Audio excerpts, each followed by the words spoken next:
What is going on, guys? It is Wrestlelamia here, back with another video. Join us now as we look at this week's edition of Smackdown, as well as the wildest news stories and rumors you need to know, including a Bloodline member has been signed to WWE, Netflix has demanded this from WWE, Joe Hendry wants a match with a WWE legend, the real reason why Bron Breakker is an IC champion, a former WWE champ makes his debut, Smackdown Censorship strikes again, Batista has lost a ton of weight, and much more. Be sure to subscribe and hit that notification bell for daily wrestling videos, and follow us on Facebook for exclusive lists. Also check out our new videos on Wrestlelamia XL. Now, as always, we won't recap the matches, but just look at the good, the bad, and the downright ugly. As always, we start off with the good is number 1, more Bloodline brutality.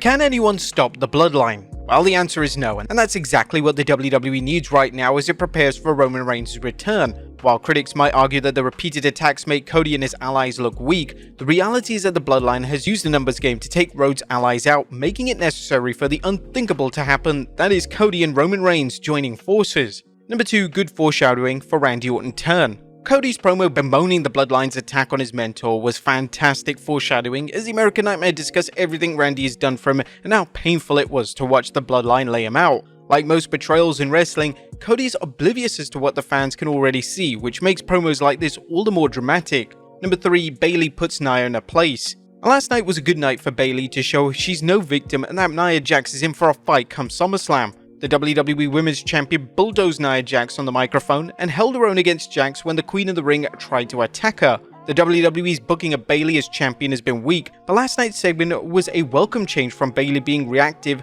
as she was proactive, putting all challengers on notice. Number 4, Tiffany Stratton is always entertaining. Whether it's a hype video, a promo, or a match, Tiffany Stratton has quickly become a reliable wrestler the WWE can use to improve a show. While Bayley trying to destroy Tiffany's Money in the Bank briefcase was borderline nonsensical, Stratton sold it well, adding to the building heat between her and Bayley. Number 6, Andrade Hayes Sizzler. Andrade vs Carmelo Hayes was a blockbuster bout that gave both superstars a much needed chance to show why they have so much potential. Hopefully this is a one and done match and the WWE turns this into a proper feud. And Aldis's explanation. Last night's segment where SmackDown General Manager Nick Aldis explained to Cody why he couldn't book him into a handicap match was subtle but solid storytelling. Having Aldis tell Rhodes there'd be consequences for him as General Manager if he booked his world champion into a match where he could be hurt was logical and showed that Aldis is more than a figurehead. He's someone who takes his job responsibly and that his decisions have consequences for him and WWE superstars. But that was good. What about the bad? Is number 1, Mishin's meaningless win. Whether you're not a Mishin fan, her win last night meant nothing because it was another instance of a wrestler distracting someone's opponent, allowing them to get a cheap win.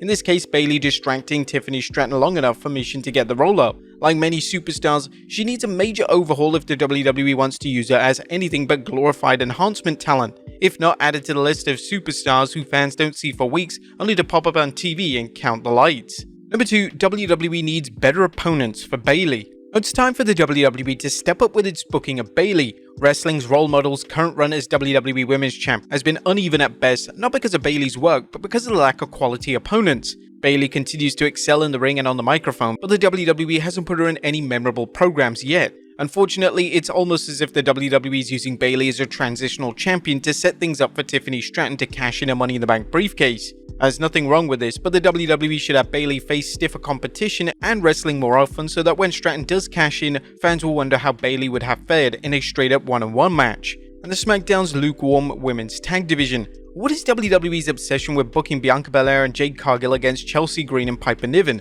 Is it because WWE doesn't have many tag teams on the blue brand, or is it just plain laziness? Also, why haven't the unholy union of Alba Fire and Isla Dawn appeared more, either to defend the WWE Women's Tag Team Championship or to compete in non-title matches? The WWE needs to consider calling up NXT tag teams or bringing in some of Raw tag teams, as the Red Brand's women's tag division has much more depth. As nothing downright ugly, SmackDown wasn't a blockbuster, but it was a good show with nothing dragging it down. With SummerSlam just 2 weeks away, they expect things to heat up a lot more, whether it's next week's number 1 contender tag team championship gauntlet match or more Bloodline brutality, as we'll see in the news. What did you guys think of the blue brand last night? Let us know in the comments down below. Now let's move on to the news.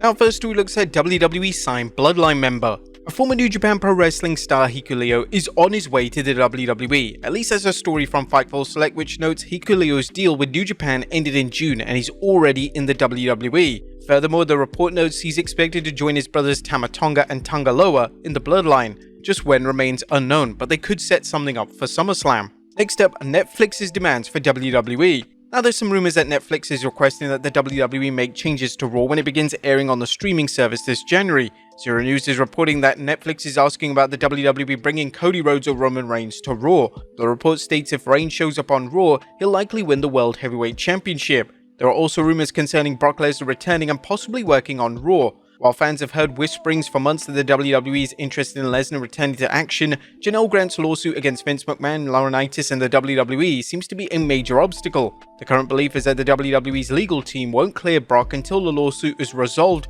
or there's enough developments where Lesnar's presence on TV isn't a liability for the lawsuit. Now we believe it's extremely unlikely Lesnar will return as his potential liabilities, chiefly whether he'll be brought up in the Janelle Grant lawsuit if it proceeds to trial, outweigh any value he brings in. Netflix's rumored request for Cody and/or Roman is similar to past disagreements between USA Network and Fox about which WWE megastars appeared on each show, especially when the WWE's ratings were suffering. You may recall when the USA Network was upset when they aired a Hell in a Cell match on Smackdown, which reportedly led to the WWE's decision to book one on Raw. Naturally, companies won't be happy if they're paying big money rights fees for WWE content and feeling the competition is getting preferential treatment. Nonetheless, if Netflix requests the WWE boost Raw star power, it should have done so when negotiating the rights to air it. It seems unlikely the WWE will change any long-term booking plans due to buyer's remorse from Netflix. Next up, Joe Hendry wants a match with the WWE legend.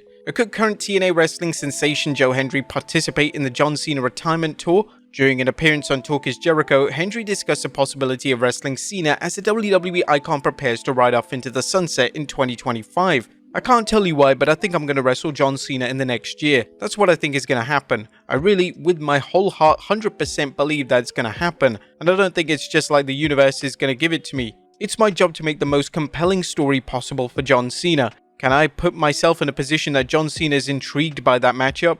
And that's on nobody else but me, so that's what I'm going to try and do in the next year. Hendry will have considerable competition in landing about against Cena as there are already icons like CM Punk and Randy Orton clamoring for a match, and you can be certain everyone in and out of WWE want a chance to wrestle him, especially if Cena sticks to his plan of never wrestling another match after 2025. Hendry told Jericho about how he plans to get Cena's attention. I have World Championship match at Slammiversary. I'm going to be in the main event at Slammiversary. This is insane. I couldn't get on a pay-per-view 4 months ago and now I'm in the main event for the world title at Slammiversary. And I'll tell you now, when I win the title, I'm going to raise the title above my head, I'm going to take the microphone and I'm going to say, John Cena, you've done everything in this business. Almost everything. So if you want to cross the line. John Cena is likely going to use his retirement tour to help get some talents over, but will he do it for someone outside the WWE? Next up, the real reason why Bron Breakker is an IC champion. Now, if you're wondering why Bron Breakker is getting another title shot match against Intercontinental Champion Sami Zayn, well, while rematches have become less common in WWE, Breakker's upcoming match against Sami surprised some fans since Sami defeated him cleanly at Money in the Bank. However, Meltzer is reporting that WWE wants Breakker to win the title on a bigger stage, in this case, SummerSlam. Meltzer isn't the first person to suggest this, and while some fans and pundits criticize the WWE for Breakker losing to Sami Zayn at Money in the Bank, presumably feeling it hurts Bron's momentum, the rematch opens the door for Breakker to score a dominant win as he learns from his previous mistakes, which makes his subsequent win all the more impressive. Next up, former WWE Champion's surprise appearance. The fans attending Game Changer Wrestling's So High show were surprised when Raj Desi, aka former superstar Jinder Mahal, showed up attacking GCW star Effie. Desi's no complete cause expired the previous day, so it's clear he's wasting no time in returning to action. Next up, WWE star written off TV. Did the WWE write Kevin Owens off TV following the Bloodline's attack on him on Smackdown? WrestleTalk wrote about the kayfabe clobbering, saying Owens would sustain a beating from the Bloodline and seemingly was written off television for some period of time due to his severity, as he was driven into the ring post with a steel chair around his neck. Randy Orton was absent this week after the Bloodline put him through a table. It appears that Solo Sikoa is making sure Cody has no allies to help him at SummerSlam should Sikoa's fellow Bloodline members interfere during Cody's undisputed championship defense against Sikoa. Next up, Smackdown Censorship strikes again. It looks like Fox's censorship on Smackdown led to another instance of a segment being blacked out. Sportskeeda reported that Fox blacked out the screen when US champion Logan Paul was coming to ringside. The reason for this is not confirmed at this time, but it appears an audience member behind Paul was flipping him off. The screen went back to normal when he was entering the ring again, with his entire entrance blacked out before that. Some fans believe Fox is being heavy-handed with censoring SmackDown, but at this point the network may not care as its deal with the WWE is nearing its conclusion. Things are definitely going to change when WWE programming hits Netflix. And finally, Dave Batista loses a ton of weight. And last but not least, is Dave Batista looking slimmer? Now, you're not seeing things, as the former WWE superstar turned actor was on the show Live with Kelly and Mark when he explained he was over 300 pounds when he filmed Knock at the Cabin. However, he's lost considerable weight due to his trainer Jason Manley, who was on the film set with him on June. Batista explained how he spent countless hours honing his Brazilian jiu-jitsu skills with Manley, resulting in the weight loss. He's followed up since explaining, "I'm bringing trainers with me, so I just shed about 50 pounds more. I'm trimming down. I've sacrificed a lot of muscle, but I'm okay with it because I just feel more comfortable." But there you have it, folks. The wildest news stories and rumors you need to know, as well as our look at SmackDown. Be sure to leave your comments down below. I'll see you next time with some more wrestling content.